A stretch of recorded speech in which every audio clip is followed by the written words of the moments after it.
안녕하세요. 얀드 스튜디오입니다. 2026년도가 되었습니다. 새해 복 많이 받으시길 바랍니다. 새해가 되자마자 옆나라 프랑스에서 우리 유학생들에게는 청천벽력과 같은 소식이 전해져 왔습니다. 그것은 바로 비유럽권에서 온 유학생들에게 앞으로 대학 등록금을 받겠다는 소식인데요. 거기서 끝이 아닙니다. 프랑스의 비싼 집세를 감당하기 힘들어하는 학생들에게 지원해주던 월세 지원금도 전면 폐지하는 것으로 결정이 났습니다. 전 세계에서 대학 등록금이 거의 공짜인 두 나라가 바로 독일과 프랑스인데요. 이 중에서 프랑스의 이번 결정이 독일에 어떤 영향을 미치게 될지 우리 한번 이야기해보는 시간을 가져보도록 하겠습니다. 고!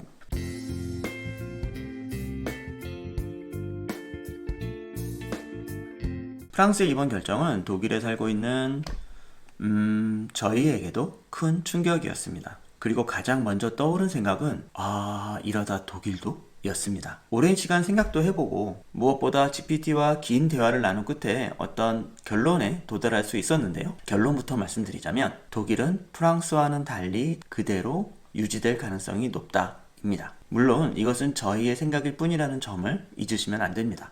이러한 결론에 도달하는 데는 뒷받침하는 여러 가지 이유들이 있는데요. 이를 이해하기 위해선 독일과 프랑스의 정치 구조의 차이, 그리고 독일에서 대학 등록금 정책에 대한 역사적 흐름을 아시면 훨씬 재미있을 겁니다. 우선 이번 프랑스가 결정한 이 정책에 대해서 그 이면을 잘 들여다보면 재미있는 데이터들을 발견할 수 있는데요. 흔히 말하는 무상교육이라는 것은 여러분들도 잘 아시다시피 국민들이 낸 세금으로 학생들이 대학 교육을 받게 하는 것입니다. 자국의 학생들에게만 제공하는 것이 아니라 대학생 모두에게 제공되고 있었죠. 근데 이 혜택은 무한정 누구에게나 줄 수 있는 게 아니기 때문에 국공립대학교의 대학생들에게로 제한합니다. 그렇기 때문에 여타 다른 나라와 달리 독일과 프랑스에선 공립대학의 위상이 아주 높은 것이죠. 상대적으로 사립대학은 정말 전문대 수준도 안 되는 거의 학원 수준입니다. 이 상황을 다른 각도로 보면 프랑스 전국에서 이 혜택을 받는 학생의 수는 바로 고정이라는 것입니다. 여러분, 이게 핵심입니다. 이번의 결정에도 불구하고 국가 재정에서 대학교에 들어가게 되는 금액은 달라지지 않습니다. 그리고 대학교 내에서 작은 비중을 차지하고 있던 비유럽권 외국 학생의 수도 조금 줄겠지만 이 점과 크게 달라지지 않을 수 있습니다. 그래서 그들에게서 걷어들이게 되는 학비로 인해 학교 재정은 약간 더 튼튼해질 수는 있겠죠. 하지만 이 공립대학의 학생이 되기 위해 이보다 많은 외국인 입시 지원자들이 프랑스에 와 있고 매해 끊임없이 들어오고 있습니다. 이들은 프랑스에 와 살면서 집세도 내고 물건도 사고 여행도 다니면서 엄청나게 많은 지출을 하게 됩니다. 그리고 그 돈은 당연히 대부분 외국에서 들어오는 외화입니다. 이 외화벌이는 각각의 도시에서 지역 경제에 큰 기여를 하고 있습니다. 프랑스가 받겠다고 하는 대학 등록금으로 생기는 이익이 이 외화벌이보다 많을까요? 단순 계산해도 그렇지 않을 것 같습니다. 등록금을 받겠다는 이번 결정으로 많은 비유럽권 학생들은 학업을 중도 포기해야 하거나 프랑스로 유학을 가야지 하고 생각하고 있었을 많은 학생들이 프랑스 말고 다른 나라로 유학을 결정하는 일들이 많아질 것입니다.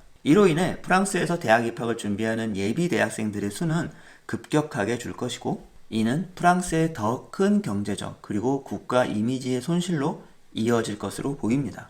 왜 이런 결정을 내린 걸까요? 미처 이런 계산을 못해서일까요? 이에 대해 GPT와 대화를 나눠봤는데요. 우선 프랑스는 우리 대한민국과 마찬가지로 중앙집권 형태의 국가입니다. 이런 국가들은 국가 내부의 데이터를 모으는데 어렵지가 않다는 장점이 있다고 합니다. 특히 프랑스는 이런 류의 데이터를 잘 모으는 것으로 알려진 나라라고 합니다. 그래서 이런 계산을 미처 하지 못했다? 이것은 절대로 아니라고 합니다. 그렇다면 결국 답은 하나. 네, 극우가 득세하고 있는 국내 정치적 결정이었다는 거네요. 자, 그럼 독일로 넘어와 보겠습니다. 전 처음에 프랑스의 이러한 정책 결정에 독일이 격한 반응을 보일 거라 생각했습니다. 오, 프랑스가 저런 결정을? 그거 괜찮은데? 그럼 우리는 프랑스도 저 외국인들한테 돈을 걷겠다는데 우리는 안 걷어? 우리도 돈 좀 받으면 안 돼? 이런 여론이 확산되면서 이슈가 될 거를 염려하고 있었습니다. 그런데 이상하게 말입니다. 반응이 없어요. 그냥 무반응입니다. 이런 분위기의 한편으론 안심을 하면서도 여전히 불안한 마음이 가시지 않아 GPT와 여러 대화를 나눠봤습니다. 우선 프랑스에서 무상교육은 어떤 철학에서 나온 것인지 잘 모르겠습니다만은 독일은 통일 이전부터 1970년대 사회민주주의 SPD 당이 정권을 잡으면서 교육은 계층 이동의 수단이라는 슬로건 하에서 실시되었습니다. 좀 더 구체적으로는 학생들이 학비 때문에 알바로 시간을 빼앗기게 하지 말고 공부에 전념할 수 있게 해주자.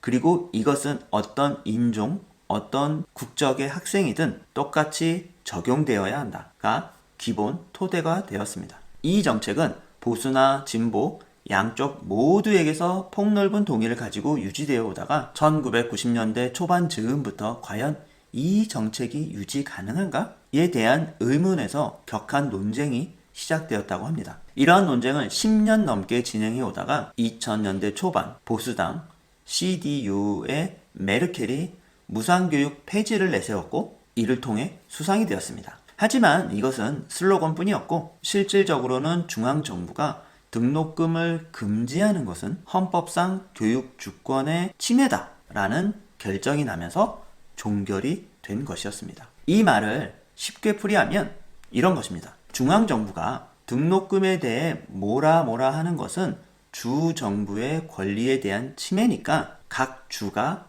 알아서 정하도록 한다 라는 뜻입니다. 이로써 주정부가 등록금을 받고 싶으면 받고 받기 싫으면 받지 마. 니들이 알아서 정하는 걸로 일단락 된 것이죠. 여러분, 재밌는 건 이때 등록금을 내냐 마냐의 문제는 지금처럼 비유럽권 학생 한정이 아니라 독일 학생을 포함하는 모든 학생이었습니다. 흥미로운 사실은 이때 그래서 실제로 몇몇 대학교에서 등록금을 실시했었습니다. 그리 큰 금액은 아니었고 한 500에서 1000유로 정도의 수준이었던 걸로 기억합니다. 하지만 이도 불과 2, 3년을 넘기지 못하고 다시 취소되었습니다. 이로써 무상교육 폐지 정책은 결과적으로 흐지부지 마치 없었던 것처럼 넘어가 버리게 되었는데요. 이러다 2017년, 18년 즈음에 대이변이 일어납니다. 그것은 독일의 서남부에 위치해 있는 바덴비텐부르라는 주에서 등록금을 받겠다는 결정을 내린 것이었는데요. 그것도 비유럽권에서 온 유학생들에게 한테서만 말이죠. 참고로 이 정책은 지금도 유지되고 있어서 여러분들도 알다시피 칼스루헤 미대와 슈투트가르트 미대는 대략 한 학기당 1,500유로 정도씩의 우리 한국인 학생들은 학비를 내고 있습니다. 이때 저희 부부는 칼스루헤 학교에 재적 중이었기 때문에 그 상황을 조금 더 잘 알 수 있었는데요. 칼스루헤와 슈투트가르트는 아시는 분들은 잘 아시겠지만 자동차 같은 제조업 공장들이 모여있는 도시입니다. 게다가 칼스루헤는 헌법재판소까지 있는 도시라 상당히 부자 도시였습니다. 이런 환경에서 이공계 대학들이 상당히 많았는데요. 물론 공립공대 자체는 도시마다 한 개지만 파콕슐레라고 하는 공립 전문대는 여러 개가 있을 수 있거든요. 그래서 그런 수많은 학교들이 밀집해 있었고 학교의 근처에만 가면 정말 많은 중국인 학생들을 볼 수 있었는데요. 여러분들이 요즘 베를린에서 즐겨하시는 마라탕 식당도 독일 1호점은 칼스루헤에서 시작되었을 정도니까요. 중국인들의 수는 정말 어마어마하게 많았는데요. 저는 독일 정치인들 눈에 이들이 언젠가부터 돈으로 모이기 시작한 게 아닌가 생각합니다. 이 바덴비텐부르크주의 지방정부의 정권이 녹색당으로 바뀌게 되었고 이들이 정권을 잡아서 보니까 아마도 정부의 경제가 상당히 적자가 나 있는 상황이었나 봅니다. 이 녹색당이 정권을 잡자마자 궁여지책으로 내세운 것이 바로 비유럽권 학생들에게 등록금을 받겠다는 정책이었고요. 그리고 큰 저항 없이 실시되었습니다. 많은 독일인들이 반대 의사를 내걸기도 했지만 거의 대부분의 독일인들은 관심조차 없었죠. 실제 독일인 대학생 중에선 여전히 우리 외국인이 학비를 내고 있다는 걸 모르는 경우도 많습니다. 작년 2025년 칼스루헤 경제가 완전 파탄나서 망하기 직전이라는 뉴스를 보면서 여러 가지 찹찹한 생각이 들긴 합니다.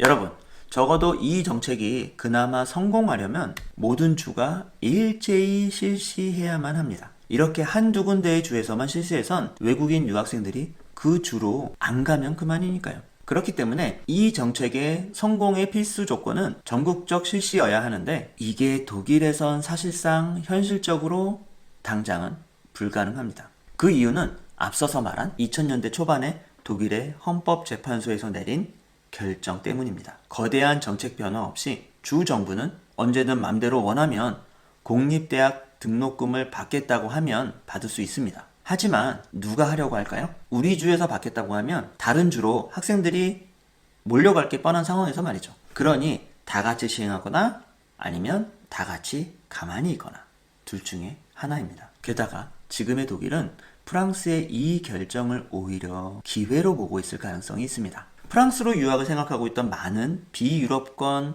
외국인 학생들이 그럼 어디로 전환을 하게 될까요? 네, 독일로 올 가능성이 크죠. 그래서 독일에서는 우리나라로 많이 흘러 들어오겠지라는 기대를 조용히 하고 있는 것입니다. 저는 이게 근거 없는 막연한 기대라고 생각하지 않습니다. 바로 옆나라라서 그런 생각을 하기도 쉽고요. 어차피 프랑스어를 공부하려고 맘먹었던 학생이 독일어 공부는 더 쉽다고 생각하지 않을까요?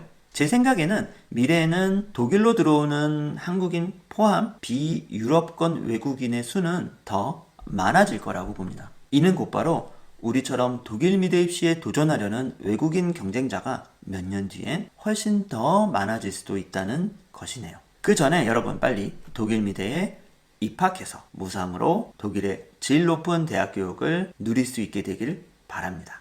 이번 프랑스의 정책 결정에 대해서 그리고 독일의 분위기, 이를 둘러싼 미래의 전망에 대해서 여러분들의 다양한 의견을 남겨주세요. 저희가 미처 몰랐던 점이 있다면 그것도 알려주시면 감사하겠습니다. 감사합니다. 모르시는 분들을 위해 저희 얀들 스튜디오를 조금 소개하겠습니다. 저희는 베를린에서 작가 생활을 하는 작가 부부로 운영하고 있는 스튜디오입니다. 얀들 스튜디오는 올해 25년 입시에 한 명의 낙오자도 없이 전원이 모두 합격하는 성과를 거두었습니다. 10년이 넘게 마페 수업을 진행해 오고 있고요. 저희가 아는 바로는 가장 오랫동안 마페 수업을 진행해온 베를린 1호점입니다. 저희는 항상 부부가 매 수업에 같이 참여해서 한 명 한 명의 학생에게 집중하는 수업을 합니다. 그렇다 보니 많은 학생들을 받기보다는 소수정예로 운영하면서 좀 더 학생 개개인에게 신경을 많이 쓰려고 노력합니다. 물론 마페 수업뿐만 아니라 지원서 작성에서부터 실기시험, 인터뷰, 합격증을 받을 때까지 철저하게 같이 준비해 나갑니다. 독일 유학을 생각하고 계시거나 이미 준비하고 계신 분들, 아마도 정말 많은 어려움을 가지고 계실 겁니다. 저희에게 가볍게 상담을 신청해 주세요. 저희가 성의껏 답변해 드리겠습니다. 연락 방법은 아래 댓글에 남겨놓겠습니다. 오늘 영상이 도움이 되셨다면 구독과 좋아요 부탁드리고 독일 미대 입시에 대한 더 자세한 정보가 필요하시다면 언제든 댓글로 질문해 주세요. 그러면 다음 영상에서 만나요. 안녕히 계세요.